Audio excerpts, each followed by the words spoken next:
Berjumpa lagi dengan saya, psikolog Konstantinus. Saya seorang psikolog organisasi. Salah satu pertanyaan yang sering diajukan kepada saya adalah tentang penempatan karyawan pada suatu posisi pekerjaan di mana hasil asesmen psikologinya menunjukkan bahwa karyawan ini kurang atau tidak disarankan. Salah satu contohnya adalah asesmen psikologi yang dilakukan kepada seorang karyawan yang tadinya bekerja sebagai staf, rencananya akan mendapatkan promosi jabatan sebagai supervisor untuk bidang pekerjaan yang sama.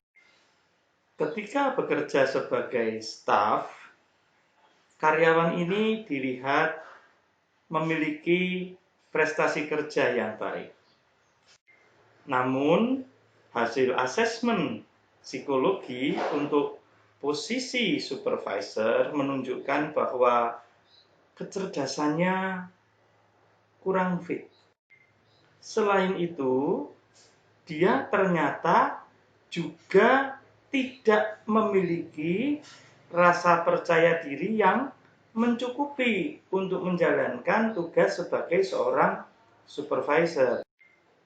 Minat untuk melayani orang lain dengan sepenuh hati juga masih kurang sekali. Ketika mengemukakan gagasan, orang ini cenderung sulit dipahami orang lain. Demikian pula, dia ada kecenderungan yang tinggi untuk kesulitan menangkap gagasan yang disampaikan oleh orang lain.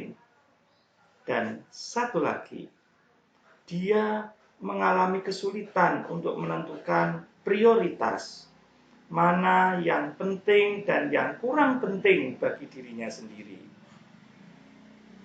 Tentu saja, karena dia mengalami kesulitan-kesulitan seperti ini, maka wajar kalau dia dinilai kurang atau bahkan tidak cocok untuk menjadi seorang supervisor.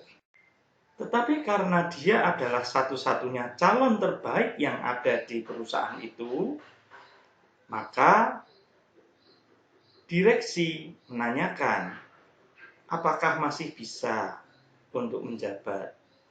Saya menjawab, itu tergantung dari kesiapan direksi perusahaan tersebut. Tentu saja direksi berpegang pada kenyataan bahwa ketika karyawan ini menjadi staf, produktivitasnya baik. Atas hal ini, saya menjelaskan perlunya direksi untuk mendampingi, untuk mengawasi, untuk mengevaluasi karyawan tersebut seandainya tetap dijadikan supervisor. Karena ketika menjadi supervisor, tidak cukup hanya melihat sejarah produktivitas yang baik dari karyawan ini ketika dia bekerja sebagai staf. Sederhananya begini, selain mengenai teknis melakukan pekerjaan yang sudah dikuasainya ketika menjadi staf, pada saat dia menjadi seorang supervisor, dia harus menguasai dua teknik yang lain. Yang pertama, teknik memimpin bawahan. Yang kedua, teknik mengembangkan dirinya sendiri. Adalah tidak tepat kalau pertimbangannya semata-mata hasil kerja yang bagus saat masih menjadi staf. Menjadi supervisor memerlukan penguasaan dua teknik yang baru. Satu, teknik memimpin bawahan. Dengan kondisi hasil asesmen seperti tadi, maka karyawan ini akan mengalami kesulitan kalau dia dibiarkan belajar sendiri.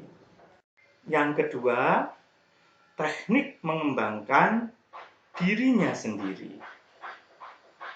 Dengan kondisi psikologi sebagaimana ditunjukkan hasil asesmen tadi, dia juga tidak bisa dilepas begitu saja untuk mengembangkan dirinya sendiri. Apalagi untuk mengembangkan anak buahnya. Sebagai seorang psikolog, tentu saja saya tidak berwenang memutuskan apakah orang ini diangkat atau tidak. Karena itu adalah kewenangan dari direksi. Namun demikian saya sudah menjelaskan bahwa apabila direksi memutuskan untuk menjadikan dia sebagai seorang supervisor, berarti direksi harus mendampingi dia karena dia tidak bisa dilepaskan begitu saja. Pendampingan ini terutama terkait dengan teknik memimpin anak buah dan teknik mengembangkan dirinya sendiri dan juga mengembangkan anak buahnya. Sampai di sini sharing saya berbasis pengalaman nyata sehari-hari sebagai seorang psikolog organisasi. Semoga bermanfaat dan sampai jumpa di edisi berikutnya.